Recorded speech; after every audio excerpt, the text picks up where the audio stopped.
નમસ્કાર દર્શક મિત્રો, વૈભવ દ્રષ્ટિ સમાચારમાં આપનું હાર્દિક સ્વાગત છે। પ્રધાનમંત્રી નરેન્દ્ર મોદીના વડોદરા આગમન પહેલાં વડોદરા શહેરમાં વરસાદે બતાવ્યો કહેર। જી હા, આજ રોજ પ્રધાનમંત્રી નરેન્દ્ર મોદી આપણા વડોદરા શહેરમાં આગમન કરી રહ્યા છે, પરંતુ તે પહેલાં જ વરસાદે કહેર વરસાવ્યો છે। ગઈકાલ રાતે વડોદરા શહેરમાં કડાકા ભડાકા સાથે ધોધમાર વરસાદ પડ્યો હતો, જેને કારણે વડોદરા શહેરમાં ઘણી બધી જગ્યાએ પાણી પણ ભરાયા હતા અને વડોદરા શહેરમાં પ્રધાનમંત્રી નરેન્દ્ર મોદીના આગમનને લઈને જે તૈયારીઓ ચાલી હતી તેમાં પણ વિલંબ જોવા મળ્યો હતો અને તેને કારણે તૈયારીઓ પણ થોડોક સમય માટે બંધ કરી દેવામાં આવી હતી।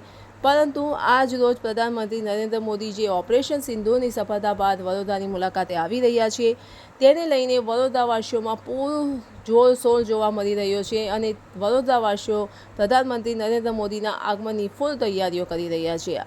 ધન્યવાદ।